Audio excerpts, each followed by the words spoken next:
আজ ডিসেম্বরের 6 তারিখ। আর ঠিক 25 দিন পরে নতুন বছর অর্থাৎ 2025 পড়ার সাথে সাথেই বিহারে যেমন বিধানসভা নির্বাচন হবে, ঠিক তেমনই আবার দেশের রাজধানী দিল্লিতেও বিধানসভা নির্বাচন হবে। আমরা জানি হেমন্ত সোরেন অর্থাৎ ঝাড়খণ্ডের মুখ্যমন্ত্রী একসময় জেলে গিয়েছিলেন, তারপর জেল থেকে বেরিয়ে এবারের নির্বাচনে জয়লাভ করেছেন এবং মুখ্যমন্ত্রীর আসন অলঙ্কৃত করেছেন। ঠিক একই রকম এই দিল্লি বিধানসভা নির্বাচনের ক্ষেত্রেও দিল্লির মুখ্যমন্ত্রী অরবিন্দ কেজরিওয়ালের কাছে এটা একটা প্রেস্টিজ ইস্যু, এটা একটা মরণ বাঁচরের লড়াই। কেননা তাকেও কিন্তু মাদক কেসে একসময় জেলে যেতে হয়েছিল। সদ্য হয়ে যাওয়া ৮৮তম লোকসভা নির্বাচনে তিনি জেল মুক্তি পেয়ে এখানে ভোটের প্রচারে অংশগ্রহণ করেছিলেন। ভোট মেটার সাথে সাথেই তিনি আবারও জেলে চলে গিয়েছিলেন। এরপর তাকে শর্ত সাপেক্ষে জামিন দেয় সুপ্রিম কোর্ট, যার ফলে জেল থেকে ছাড়া পাওয়ার পরেই তিনি মুখ্যমন্ত্রীর আসন থেকে পদত্যাগ করেন। কেননা সুপ্রিম কোর্টের শর্তের মধ্যেই ছিল তাকে মুখ্যমন্ত্রীর আসন থেকে পদত্যাগ করতে হবে। স্বাভাবিকভাবেই তিনি দিল্লির আসন থেকে, দিল্লির মসনদ থেকে পদত্যাগ করেন এবং দিল্লির শিক্ষামন্ত্রী অতিশী মার্লেনাকে মুখ্যমন্ত্রী করেন আগামী 6 মাসের জন্য। সেই সঙ্গে অরবিন্দ কেজরিওয়াল আবারও এই আসন দখল করার জন্য, আবারও মুখ্যমন্ত্রীর আসন অলঙ্কৃত করার জন্য তিনি আবারও 2025-এ বিধানসভা নির্বাচনের জন্য দাবি জানান। সেই মোতাবেক সব ঠিকঠাক থাকলে আগামী 2025-এ বিহারের ন্যায় দিল্লিতেও বিধানসভা নির্বাচন হবে এবং এই বিধানসভা নির্বাচনের ফলাফল কী হবে তার একটা গোপন সমীক্ষা আজকের এপিসোডে আমরা তুলে ধরার চেষ্টা করব। আপনারা সচেতন নাগরিক, আপনারা এ ব্যাপারে ভালো অভিজ্ঞ, আপনারা নিজেদের মতো করে বিষয়টা সাজিয়ে নেবেন।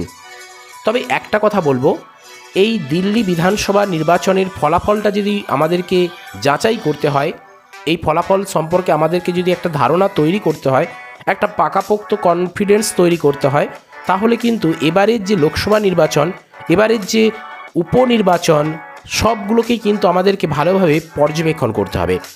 আমরা জানি উপনির্বাচনে মূলত শাসক দলেরই পাল্লা ভারী থাকে। উপনির্বাচনে কে কীরকম ফল করেছে সেটা আমরা এক পলকে একটু দেখে নেব, কিন্তু তার আগে দেশে এই উপনির্বাচনের সঙ্গেই যে বিধানসভা নির্বাচন হলো, অর্থাৎ 4টি রাজ্যে বিধানসভা নির্বাচন হলো, যেটা আমরা এই মুহূর্তে পেজে কিন্তু দেখতে পাচ্ছেন, অর্থাৎ মহারাষ্ট্র, সেই সঙ্গে হরিয়ানা, সেই সঙ্গে ঝাড়খণ্ড এবং জম্মু কাশ্মীর। এখানের ফলাফলটা যদি একটু লক্ষ্য করেন তাহলে কিন্তু আগামী দিনে দিল্লি কার দখলে থাকবে, দিল্লি রাজ্যে কে মুখ্যমন্ত্রী হবে, সেটা কিন্তু আপনি একটা আগাম ধারণা তৈরি করে নিতে পারবেন। আপনাদের আগাম ধারণা তৈরি করার জন্য বিভিন্ন দিক, বিভিন্ন যুক্তি, বিভিন্ন অ্যানালিসিস আপনাদের সামনে আজকের বিষয়টি একটু তুলে ধরার চেষ্টা করব। এই মুহূর্তে আপনারা পেজে দেখতে পাচ্ছেন 4টি বিধানসভা কেন্দ্রে নির্বাচনের ফলাফল। দেখুন, এর মধ্যে মহারাষ্ট্র এবং হরিয়ানা এই দুটি রাজ্যে বিজেপি জয়লাভ করেছে, কিন্তু ঝাড়খণ্ড এবং জম্মু কাশ্মীর এই দুটিতে কংগ্রেস প্লাস জেএমএম, অর্থাৎ কংগ্রেসের রাহুল গান্ধী এবং জেএমএমের হেমন্ত সোরেন, সেই সঙ্গে জম্মু কাশ্মীরে Congress plus NCM national conference দল এখানে সংঘবদ্ধভাবে জয়ী হয়েছে। অর্থাৎ আমরা দেখতে পাচ্ছি এখানে বিজেপি এই 4টি বিধানসভা কেন্দ্রের নির্বাচনের মধ্যে দুটিতে জয়লাভ করেছে। এক্ষেত্রে দিল্লিতে কিন্তু এবার সকলের টার্গেট থাকছে, কেননা দিল্লিতে কিন্তু মুখ্যমন্ত্রী অরবিন্দ কেজরিওয়াল জেলে গিয়েছেন, তার একটা সিম্প্যাথি এখানে কাজ করবে। তিনি কিন্তু এখানে আবারও নিজের আসন ধরে রাখতে চাইবেন। আবার একইভাবে দিল্লির দিকে কিন্তু নজর রয়েছে একাধিক দলের, যার মধ্যে প্রথমত রয়েছে কংগ্রেসের, যার মধ্যে রয়েছে বিজেপির অবশ্যই, এলজিবিএসের তো রয়েইছে, আর বিএসপির অবশ্যই রয়েছে। অর্থাৎ রাহুল গান্ধীর কংগ্রেস, নরেন্দ্র মোদীর বিজেপি, চিরাগ পাসওয়ানের এলজিবিএস আর মায়াবতীর বহুজন সমাজবাদী পার্টি, এই প্রত্যেকটা দল, এছাড়াও আরও দল আছে, কিন্তু এরাই প্রত্যক্ষভাবে দিল্লির দিকে তাদের সুতীক্ষ্ণ এবং সেই সঙ্গে নজর রেখেছে। কিন্তু ক্ষমতায় কে রয়েছে বর্তমানে? আপ সরকার, অর্থাৎ আম আদমি পার্টি, তারা কিন্তু ক্ষমতায় রয়েছে। অতিশী মার্লেনাকে মুখ্যমন্ত্রী করে তারা কিন্তু এখানে ক্ষমতা ধরে রেখেছে। কিন্তু দিল্লিতে এবারে লড়াই কিন্তু খুব টক্কর দেওয়ার মতো হবে, হাড্ডাহাড্ডি লড়াই হবে। কীরকম সেই লড়াই, সেটার একটা সম্ভাব্য সমীক্ষা একটু গোপনভাবে আপনাদের সামনে তুলে ধরতে চাই। আপনারা নিজেদের দায়িত্বে এগুলো আপনারা গ্রহণ করবেন। আমরা যদি মহারাষ্ট্রের নান্দেড লোকসভা উপনির্বাচনটা লক্ষ্য করি তাহলে এখানে দেখতে পাচ্ছি বিজয়ী দল রয়েছে কি কংগ্রেস। অপরদিকে কেরালার ওয়ানাড লোকসভা উপনির্বাচনটা লক্ষ্য করলে দেখতে পাচ্ছি এখানে বিজয়ী দল রয়েছে কংগ্রেস। সেই সঙ্গে আমরা দেখে নেব দেশের যে সকল রাজ্যে উপনির্বাচন হয়েছে তার ফলাফলগুলো এক পলকে, তারপর আমরা দিল্লির বিস্তারিত আলোচনায় আসছি। দেখুন, উত্তরপ্রদেশের 9টি বিধানসভা কেন্দ্র উপনির্বাচন হয়েছে, তার মধ্যে বিজেপি পেয়েছে কটা? 7টা আসন, অর্থাৎ ভালো ফল করেছে। সমাজবাদী পার্টি 2টো আসন পেয়েছে। আসাম 5টি বিধানসভা কেন্দ্রের উপনির্বাচন হয়েছে, তার মধ্যে বিজেপি পেয়েছে 3টি আসন আর আসাম গণপরিষদ পেয়েছে 1টি আসন। অপরদিকে ইউপিপিএল 1টি আসন পেয়েছে। বিজেপি কিন্তু এখনও পর্যন্ত ভালো ফল করেছে। দেখুন, মহারাষ্ট্র এবং হরিয়ানায় বিজেপি কিন্তু একক সংখ্যাগরিষ্ঠতা লাভ করেছে। বিহারে 4টি বিধানসভা কেন্দ্র উপনির্বাচন হয়েছে, তার মধ্যে 4টের মধ্যে 2টিতে কিন্তু জয়লাভ করেছে, অর্থাৎ ম্যাজিক ফিগার কিন্তু ভালো রেখেছে। জেডিইউতে 1টি আর হামস এই দলে কিন্তু রয়েছে 1টি আসন। পরবর্তী চলে যাব ছত্তিশগড়। এখানে 1টি বিধানসভা কেন্দ্র উপনির্বাচন হয়েছে এবং এই একটিতেই কিন্তু বিজেপি জয়লাভ করেছে।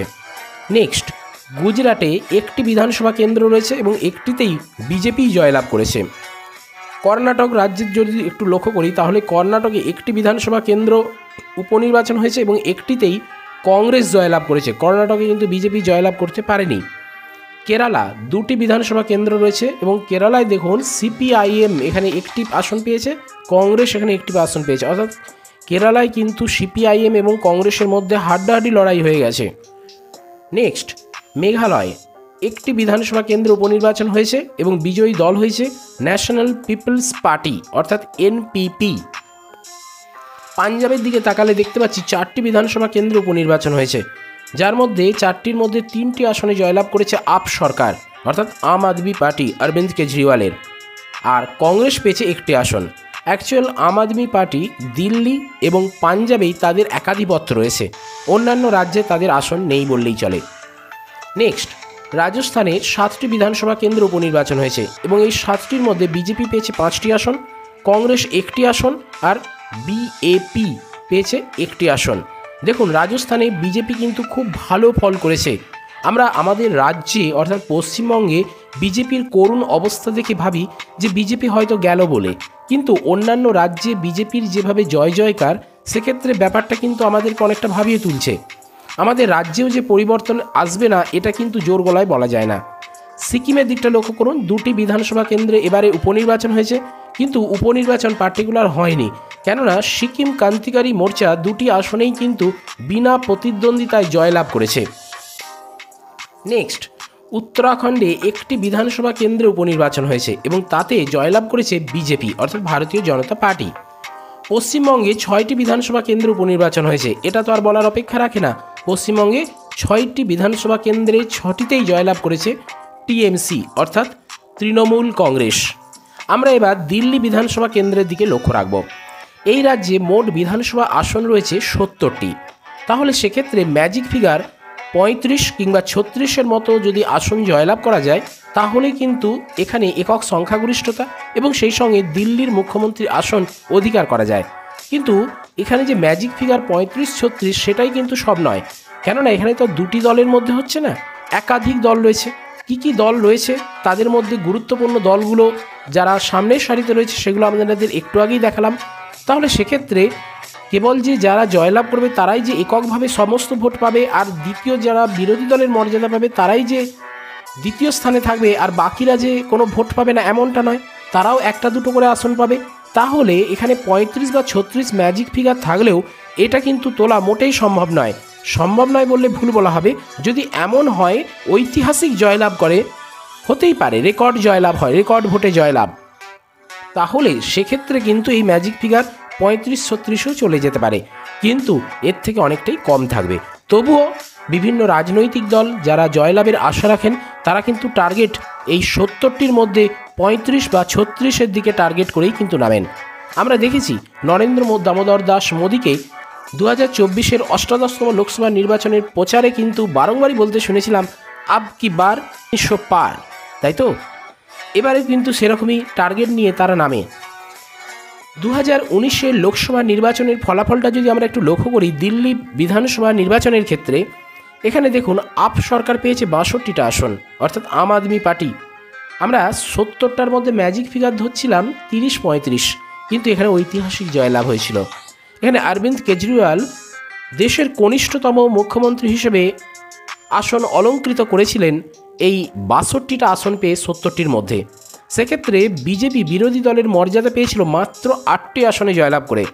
কংগ্রেস খাতা খুলতে পারেনি, আর আদাররা বা অন্যান্যরা তো নয়ই। এবার আমরা দিল্লির 70টা বিধানসভা কেন্দ্রে কোন দল জয়লাভ করতে পারে তার একটা গোপন সমীক্ষা আপনাদের সামনে তুলে ধরার চেষ্টা করছি। মোট বিধানসভা আসন রয়েছে দেখুন উত্তর দিল্লিতে 8টি। এই 8টির মধ্যে আপ সরকার পেতে পারে 4টি আসন, বিজেপি পেতে পারে 3টি আসন, কংগ্রেস 1টি আসন পেতে পারে, আর অন্যান্যরা খাতা খুলতে পারবে না। এখানে দেখুন আপ সরকার যদি 8টার মধ্যে 4টি আসনে জয়লাভ করে, তাহলে কিন্তু বিজেপি যে 3টি আসনে জয়লাভ করতে পারে, তাহলে কিন্তু ম্যাচ ড্রও হয়ে যেতে পারে। আবার হাড্ডাহাড্ডি লড়াই হবে, সেটা কিন্তু উত্তর দিল্লিতে যে হাড্ডাহাড্ডি লড়াই হবে সেটা কিন্তু পরিষ্কার বোঝা যাচ্ছে। এবার আমরা চোখ রাখবো কেন্দ্রীয় দিল্লির দিকে। এখানে মোট বিধানসভা আসন রয়েছে 7টি। এই 7টি বিধানসভা আসনের মধ্যে আপ সরকার পেতে পারে 3টি আসন। এই কেন্দ্রীয় দিল্লিতে বিজেপি ভালো ফল করতে পারে, তারা কিন্তু দেখুন অনেকটাই এগিয়ে থাকছেন। সমীক্ষা বলছে বিজেপি এখানে 7টির মধ্যে 4টি আসনে জয়লাভ করতে পারেন, আর কংগ্রেস সেক্ষেত্রে খাতা খুলতে পারবে না, আর অন্যান্যরা তো নয়ই। অর্থাৎ কংগ্রেস বলা চলে দিল্লিতে তেমন কিছু ব্যবস্থা করে উঠতে পারবে না এখনও পর্যন্ত, যা বোঝা যাচ্ছে। আমরা চলে যাব উত্তর পশ্চিম দিল্লিতে। এখানে মোট বিধানসভা আসন রয়েছে 7টি। এর মধ্যে আপ সরকার পেতে পারে 5টি আসন, অর্থাৎ 7টির মধ্যে 5টি আসন, মানে এখানে কিন্তু অনেকটাই এগিয়ে থাকছে আপ সরকার। বিজেপি সেক্ষেত্রে মাত্র 2টি আসন পেতে পারে, কংগ্রেস আর অন্যান্যরা খাতাই খুলতে পারবে না। একটা বিষয় খেয়াল রাখতে হবে, এখানে কিন্তু অরবিন্দ কেজরিওয়াল গতবারে 2019-এ বিপুল ভোটে জয়লাভ করেছেন। 70-এর মধ্যে 62টা আসন পেয়েছে, মানে সেটা কিন্তু কম কথা নয়। যেখানে ম্যাজিক ফিগার 35-এর কাছাকাছি থাকে, 36 থাকে, 34 থাকে, পুরোটাই জিতে গিয়েছেন এটা বলা চলে। নেক্সট, পশ্চিম দিল্লি। মোট বিধানসভা আসন রয়েছে 7টি, যার মধ্যে 4টি আসন পেতে পারে আপ সরকার, আর 3টি আসন পেতে পারে, বাকি আসন পেতে পারে বিজেপি, ভারতীয় জনতা পার্টি। কংগ্রেস এবং আদার বা অন্যান্যরা যেমন আছে তেমনই থাকবে, তারা খাতা খুলতে পারবে না। পরবর্তী নতুন দিল্লি। মোট বিধানসভা আসন রয়েছে 6টি, এবং এই নতুন দিল্লি হলো ভারতের রাজধানী। ভারতের রাজধানী বললে যদি বলা হয় যে দিল্লি, আর সেখানে যদি অপশান থাকে যে নতুন দিল্লি, তাহলে কিন্তু আপনাকে নতুন দিল্লিতেই অ্যান্সার করতে হবে।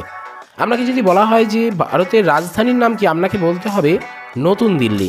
শুধু দিল্লি বললে কিন্তু একটু অসম্পূর্ণতা থেকে যাবে। নতুন দিল্লিতে মোট বিধানসভা আসন রয়েছে 6টি।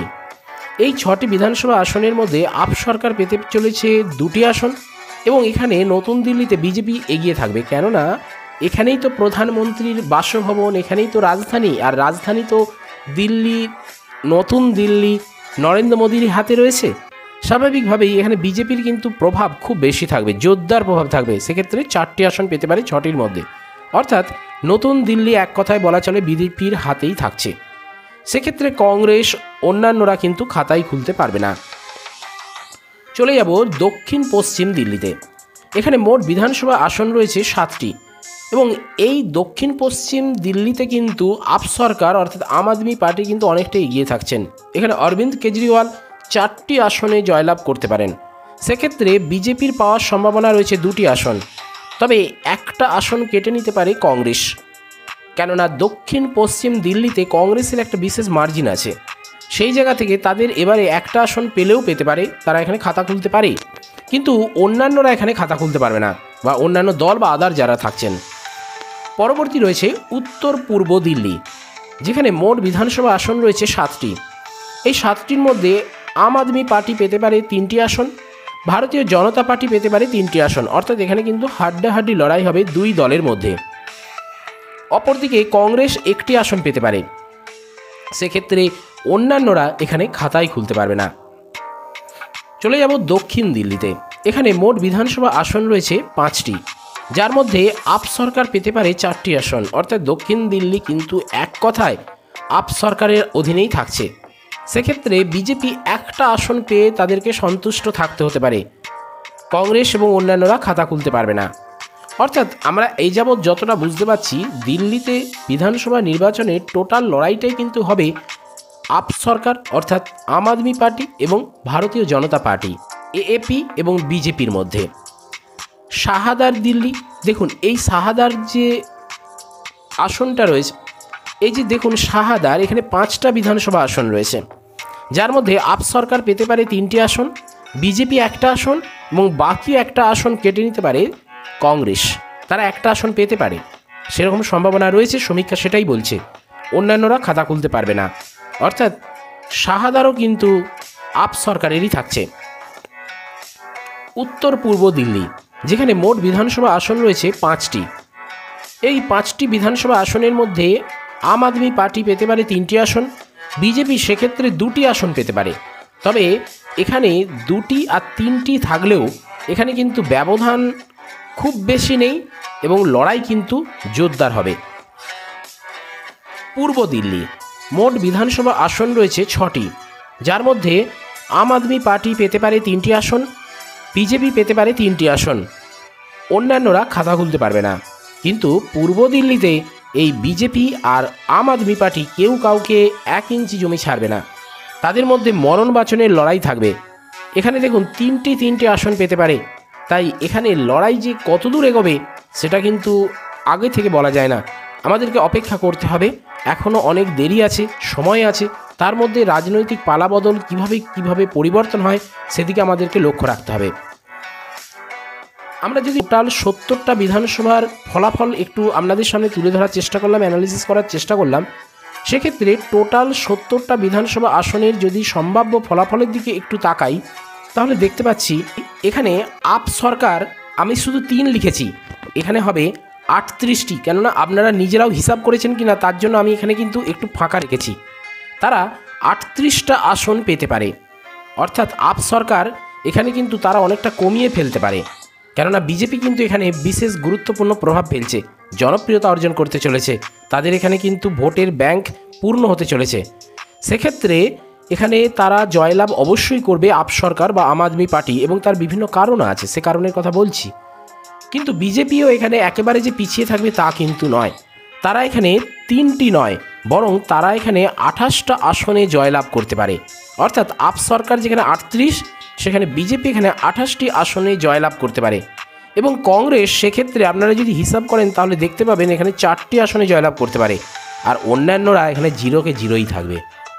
অর্থাৎ গতবারে 2019-এ যে আপ সরকার বা আম আদমি পার্টি কত পেয়েছিল, 70টার মধ্যে 70-এর মধ্যে পেয়েছিল 62টা আসন, এবং বিজেপি পেয়েছিল সেক্ষেত্রে 70-এর মধ্যে 8টি মাত্র আসন। তারা সেই 8টা থেকে বাড়িয়ে 28-এ নিয়ে আসতে পারে, তার একটা সম্ভাবনা বা প্রবল সম্ভাবনা রয়েছে। অপরদিকে এখানে আপ সরকার ততটা এখানে গুরুত্বপূর্ণ মজবুত ঘাঁটি তৈরি করতে পারবে না, কারণ বিভিন্ন কারণও রয়েছে, কিন্তু তারা জয়লাভ করবে তারও কিছু হালকা কারণ আছে। কেননা জয়লাভ তারা এই কারণেই করবে, কেননা এখানে একটা সিম্প্যাথি কাজ করবে। তাদের মুখ্যমন্ত্রী, সেই দিল্লির জনগণ দেখবেন তাদের মুখ্যমন্ত্রীকে জেলে পাঠানো হয়েছে, কী কারণে পাঠানো হয়েছে সেটা জনগণ হয়তো ততটা ভাববে না, কিন্তু এটা একটা সিম্প্যাথির ব্যাপার বলতে চাইছি আমি। সেই সঙ্গে এতদিন ক্ষমতায় থেকেছে তার একটা কিন্তু প্রভাব রয়েছে, অটোমেটিক কিন্তু ভোট ব্যাংকে ভোট আসবে। সেই সঙ্গে দিল্লির শাসক থাকার ফলে অভিজ্ঞতা একটা কিন্তু কাজ করছে, যেটা কিন্তু বিজেপি এখানে ততটা বুঝে উঠতে পারবে না এক চান্সে, যেটা আম আদমি পার্টির অরবিন্দ কেজরিওয়াল যতটা এখানে বুঝবেন, যত অল্প সময়ের মধ্যে বুঝবেন। সেই সঙ্গে সর্বক্ষণ মানুষজনের মনোভাব কিন্তু এখানে আম আদমি পার্টি যতটা বোঝে, সেক্ষেত্রে বিজেপি কিন্তু সেদিকে অনেকটাই পিছিয়ে থাকবে। এরকম বিভিন্ন কারণ রয়েছে, সূক্ষ্ম কারণ রয়েছে, যেগুলো কিন্তু এবারের আম আদমি পার্টিকে দিল্লিতে সরকার গঠনের ক্ষেত্রে বিশেষভাবে সহায়তা করবে। এখন আপনাদের কাছে প্রশ্ন, আপনাদের জন্য আমি যে প্রস্তাবটি রাখবো সেটা হলো, আপনারা নিজেরা এবারে বলুন যে দিল্লিতে সত্যি কি আম আদমি পার্টি নতুন সরকার গঠন করতে পারবে, নাকি বিজেপি এখানে সরকার গঠন করে ফেলতে পারে? কেননা মহারাষ্ট্র এবং হরিয়ানায় তারা যেভাবে ভালো ফল করেছে, এক্ষেত্রে কিন্তু মানে বলা চলে বিজেপি যদি এখানে ক্ষমতায় থাকতো তাহলে হয়তো কংগ্রেস অনেকটা এগিয়ে আসতো। কিন্তু আমরা তো দেখতে পেলাম যে কংগ্রেস এখানে মাত্র 70টার মধ্যে 4টে আসনে জয়লাভ করতে পারে। সেক্ষেত্রে যে এখানে আম আদমি পার্টির প্রধান বিরোধী দল থাকছে বিজেপি। এবং এই বিজেপি কিন্তু মহারাষ্ট্র এবং হরিয়ানায় যতটা ভালো ফলাফল করেছে, তাহলে সেদিক থেকে দেখতে গেলে তার প্রভাব এখানে দিল্লিতে পড়বে। এবং দিল্লিতে যেহেতু নরেন্দ্র মোদী বর্তমানে অবস্থান করছেন এবং এটা যেহেতু কেন্দ্রীয় সরকারের একদম আঁতুড়ঘর বলা চলে, তারা যেহেতু মানে দেশের মসনদে রয়েছে এবং সেই দিল্লি, তাহলে এই আসন জয়লাভের ক্ষেত্রে তাদেরকে হয়তো ততটা কসরত করতে হতে নাও পারে। তাই আপনারা নিজেরা একটু অ্যানালিসিস করে বলুন, কমেন্ট করে জানান কোন দল কতগুলি আসন পেতে পারে। আপ কতগুলি পেতে পারে, বিজেপি কতগুলি পেতে পারে, কংগ্রেস কতগুলি পেতে পারে, আর অন্যান্যরাই বা খাতা খুলতে পারবে নাকি তারা শূন্যকে শূন্যই রয়ে যাবে। আপনাদের কমেন্টের অপেক্ষায় রইলাম। ভিডিও কেমন লাগলো সেটাও কিন্তু কমেন্ট বক্সে কমেন্ট করে জানাতে পারেন।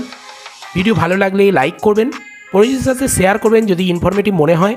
আর চ্যানেলে নতুন এসে থাকলে কিংবা পুরনো ক্যান্ডিডেট এখনও পর্যন্ত সাবস্ক্রাইব করে না থাকলে অবশ্যই সাবস্ক্রাইব করে অল নোটিফিকেশানটি অন করবেন, কেননা আপনাদের উৎসাহই আমাদের এগিয়ে চলার একমাত্র পাথেয়। তো চলুন আজ আপাতত এ পর্যন্তই। নমর টুডে, দেখা হচ্ছে পরের এপিসোডে। জয় হিন্দ, বন্দে মাতরম।